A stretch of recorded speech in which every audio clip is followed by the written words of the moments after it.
Oh boy. You know, I was reading today, the World Health Organization declared Ebola as a crisis, which means now they'll get more funding to fight it. And my first thought was, what white person died that now they're paying attention? I'm not the first person to say that, thinks bad things that happen to white people before the rest of the world starts paying attention, but I do think that I'm the first person to say that. That's why I think bad things should happen to white people first. And then the rest of us wouldn't have to suffer so much. Like, white people want to be pioneers all the time. They should go take one for the team. If all of Bushwick got Ebola, they'd have that shit figured out tomorrow. Like, if white people want to do something, they should go get Zika. No, don't. But, you know, I'm kidding. I was on the way here to the studio, and I saw a billboard that says, carry Narcan and save a life. That for heroin overdoses. They want regular citizens to carry heroin overdose survival kits. So if we see someone slumped over, we have to approach and give them nasal spray. That's wild. That's wild. Because if this was 20 years ago, those people would be locked up. But that's wild. I guess that's kind of funny in a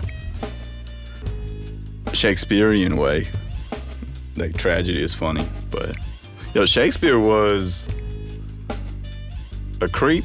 He wrote ample bosoms a lot. He just said big old tits in a fancy way. Oh, Hamlet gazed upon those big old titties. Imagine he wrote that. But no, he used ample bosom. I should do an hour on Shakespeare. I'm gonna start reading Macbeth. I recorded the album in D.C., which is one of my favorite cities to do comedy in. One of the first times I went to D.C., I went alone. The second or third time, I got invited to do comedy there on my own. And so I went down by myself. I got there a day early. And I felt lonely, so I went to Ritz-Carlton and I put on a suit. Went to the bar to see if I get a hooker to hit on me. It didn't work, but I got pretty drunk. And as I was sitting there, I felt someone blow in my ear. And I turned, and there was an old white man who looked like he was holding in a pretty dark secret. And he whispered, he said, "Hey, room 418. So I weighed my options. And I went upstairs and I fucked that dude. Because there's only so many chances you're gonna get to fuck Mike Pence. You gotta fuck Mike Pence when you meet Mike Pence. Yeah, man. DC was a blast. I'm about to turn 33 and a half. It's the oldest I've ever been. Thank you. And I keep getting dope gifts. The coolest gift I ever got, I got a year's subscription to toilet paper from Amazon.com. My sister got it for me.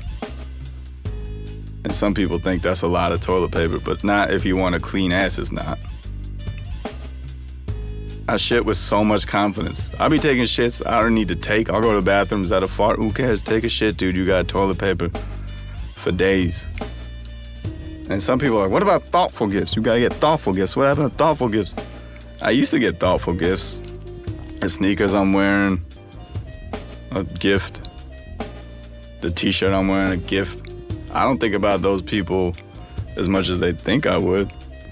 But every time I wipe my ass, I'm like, I love my sister, man. I'm getting old. I'm trying to live better. I don't know why, though. Eat better. It's not like you live longer and your your 20s. You don't live longer in the prime of your life. It doesn't go 29 and then magically 28, 27, you know? You live longer in your 80s, well past when you should have gone. I never heard an 84-year-old be like, thank God I ate all those organic peaches back in the day. You know, that everybody knows the secret to living longer is being Japanese. And they don't have the science for that yet. I knew I was getting old when the Caitlyn Jenner story happened and everyone called her a hero, and I was that. You ever get mad with a specific word? That's how you know you're old. You pick fights over words, like one word, semantics.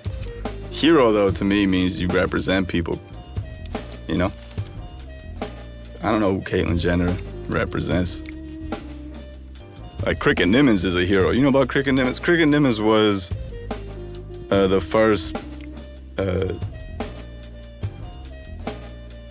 person to use Medicaid or Medicare to undergo transgender surgery. They went from being a black male to a black female. That's a hero. Caitlyn Jenner went from being a millionaire old white dude to a millionaire old white lady. That's a lateral move.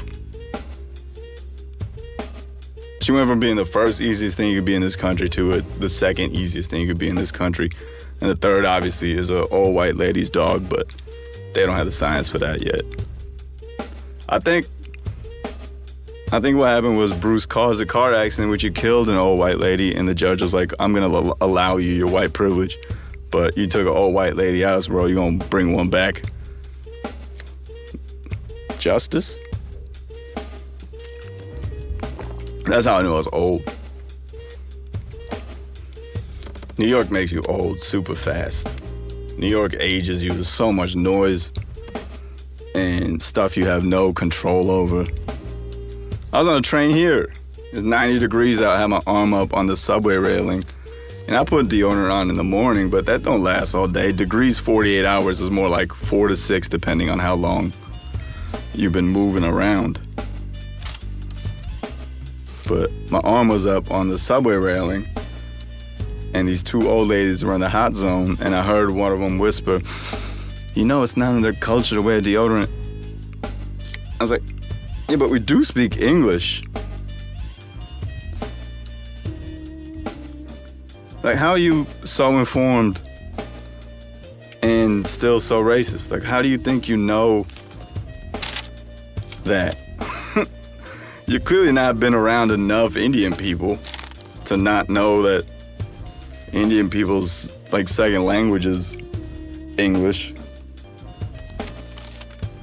Because they beat it into us and our grandparents and our parents back in India. But New York is my favorite place, just in general. You know? I got a train the other day, I saw an old black man reading an iTunes user agreement. A printed copy of the iTunes user agreement. I was like, what are you doing, man?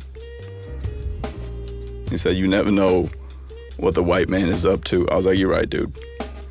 And I can't even challenge that statement. I never read the iTunes user agreement. For all I know, that shit might say the South shall rise again. He's just like, not on my watch, it's not. You meet everyday heroes in New York. But New York will make you feel poor as shit. No matter how much money you got, there's someone with more of it. That's why everybody in New York has got like 27 jobs.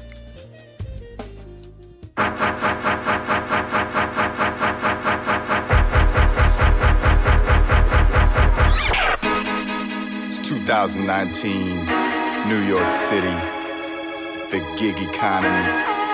Everyone's trying to join the 1%. 1, 2, 3 jobs at a time. everyday side hustling, everyday side hustling, everyday side hustling, everyday side hustling, everyday side hustling, everyday side hustling, everyday side hustling. Who you haters think you talking to? I'm a side hustle boss. Drive for Uber, drive for Lyft, never get lost. Gave 1,000 rides, 5 stars, but I'm trying to buy a fleet, 5 cars. Walk those wide, walk 'em long, I walk 'em fat. Even though I got allergies, asthma attack. I'm into distribution, if you're hungry, don't panic. I got your Grubhub flying across the Atlantic. Shout out to babysitters, nannies, au pairs. Watching rich-ass kids, life just ain't fair. I tried Bitcoin, Etsy, even sold my blood, fucked around, got Hep C. Everyday side hustling, everyday side hustling, everyday side hustling, everyday side hustling, everyday side hustling, everyday side hustling, everyday side hustling. Bars, bitch. I got a new side hustle, it's called rapping. Nimesh Rose in the booth, doing drugs in the studio. Oh shit, I gotta go make a delivery. I'm out.